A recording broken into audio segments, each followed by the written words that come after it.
So please give me your name and age. I'm Victoria Ellis, and I'm 21 years old. My name is Miriam Garcia, and I'm 19 years old. It's Miles Alexander, and I am 21 years old.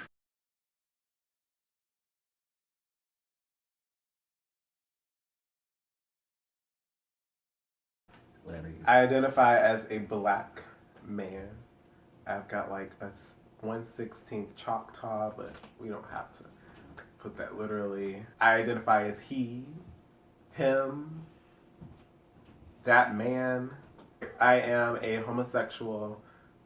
I already said everything else. I'm an African American woman, and I'm a Creole woman, so it means my parents originated from Louisiana. I have some Native American, some French in me, so basically all that stuff that, yes, Beyonce talks about. We're low-key related, not really, but yes. I'm Hispanic, bisexual, and art student. How often do you notice people judging you based on your identity? How do they do it?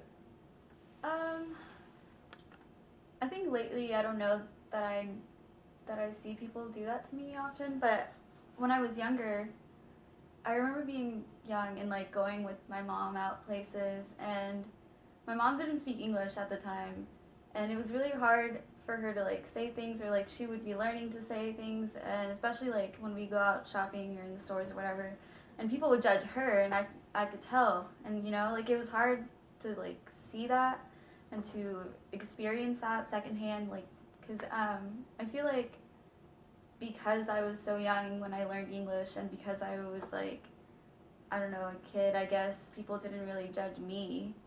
Like I never really experienced anything really severe, but I know that she was discriminated a lot, and you know, it upset me like to watch how like people would be rude to her, or they just would like blow her off as if she wasn't there, and you know, I would have to step in and like say, hey, you know, we can't do that, this is an actual person, and like this is what, like, we're not idiots, we can understand you. I wouldn't say it's very often. I think it does happen. I see a lot where I would notice it is sometimes shopping, like in like some like upper retail stores, like you go in there and I feel like the people, they size people up really quickly, and if just being a black woman, they want to see if you're capable to have money, if you're going to waste their time, if you're really in there to shop, or if you're in there to steal. I think that happens a lot. If you can tell someone has just never been around a black person before, they'll just kind of stare at you longer, and they're just staring, and you're trying to figure, I don't know if they're sizing you up or just trying to figure out how they should act around you, if they can say words like sister girl, or if they're going to offend you or not. So just like different things like that, I think would probably be the most times it happens. It's not every day of my life, but I think sometimes when I enter new settings, or you can just tell people aren't comfortable with my race before, that there's just some awkwardness where they don't know how to be themselves. Have you ever been severely affected by judgment or hate? I was called a faggot for the first time. Well, it wasn't daycare, it was like after school care. I think it was like elementary school. And I didn't know what that was. And I remember telling my mom, and I was like, oh my gosh, mom, I just got called a faggot, you know, blah, blah, blah. But he, you know, I kicked his ass. I didn't, but she was just like, I don't remember her face, but I remember, like, you know, it wasn't long after that I was taken out of that school. And I didn't know that was the reason why. I kind of knew that the reason was because I was picked on. I just didn't know the reason was that reason why I was rude was because I was picked on because I was gay, or like perceived as gay. Of course, I wasn't out there, and I didn't even know myself as like a young child. So were you ever bullied, and that could be emotionally, physically, or mentally, due to your identification? Well, I think being who I am, like I'm a black woman, but I'm not dark skinned, or sometimes people would always just wonder like when I am, like, are you Hispanic, are you mixed, are you half black, half white, and I don't know, sometimes it just didn't seem like I fit in a lot with like my other black people, black friends, and they would just like make little like side jokes and call me like an Oreo, or say like, oh my god, you talk so white, which I'm like, what do you mean I talk educated, because that's black too, so I don't understand that. But so just like different things like that, either from my own culture or people from outside of it. Like they would say things, really rude things about black people, and be like, well, Victoria, you're not really black, so like why would you get offended? And I'm like, no, I am. Like, that shit's not cool. Excuse my French. Like, that's not okay. So just different things like that. When it comes to the media, professions, politics, etc., is representation important? Why? I definitely think representation is important.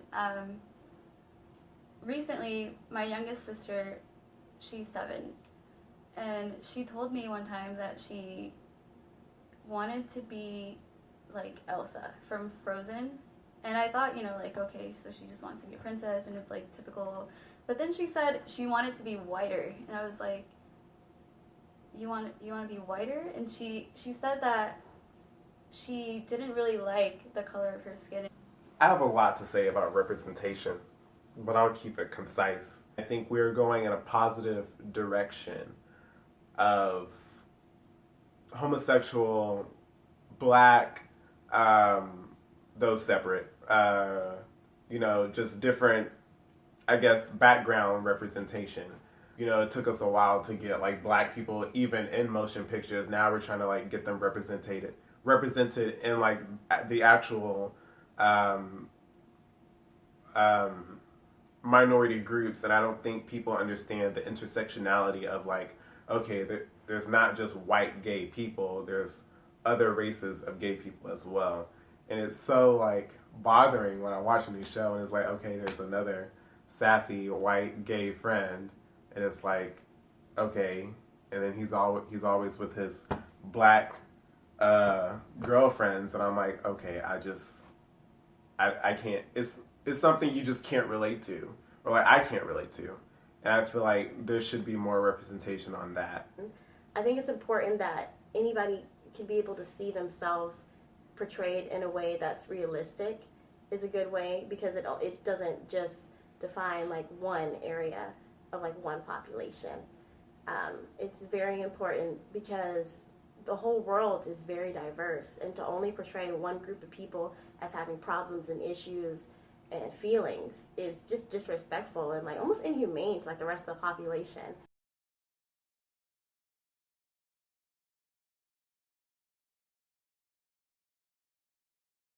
So my first topic, Donald Trump. No. No. No. Who's voting for him? People pick out, it's like every group. It's Hispanics, it's Muslims, it's women, it's black, it's almost every group. If you're not fitting into this one mold that he doesn't accept, and it's very, very like frightening how powerful this man is and what money can do. And it's not just that the one man, it's not just Donald Trump. The scariest part is the people behind who put him up there, the people who are voting for him, people who are going to his rallies, the people who are like supporting what he says. And it's not just that they're supporting it. It's scary to think that these people were there already and he just said the right things to make them come out. People who have like been living with us, been living with this racism, like, it's probably people from like generations of racism. Donald Trump is like this evil demon that crawled out from under a rock because Satan was like, I don't want him. Here you go. Like dressing like super casual was never like a thing in my family, or just in general. Like we always had to dress nice. Like anywhere we're going, like you have to dress up, you have to make appearance. And I think it's possibly because she didn't want us to be like judged or like think that we were like had less than. So we always had to act like we knew how to dress, and we weren't raggedy. We had clean clothes. We knew how they were worn. Like you can never go out the house in like flip flops. Mm-hmm. Like you can never just like bunch like the sweatpants. There's definitely an appearance that you're like trying to keep up, especially like my family. Everything. There's always like I think it stems from the fact that they know people will judge you either way, but like you're just already trying like to get one step ahead and like make them not judge you as much as maybe they would if you were in sweatpants or. What do you want people watching this film to take away from this? I guess I just want people to take away that everyone is equally as important as everyone else. I want people to take away a new perspective. So I just wish people would take from this film just like those little microaggressions that they put out there and what they say. Maybe just take a step back and look at that and see how that can be perceived in a wrongful way.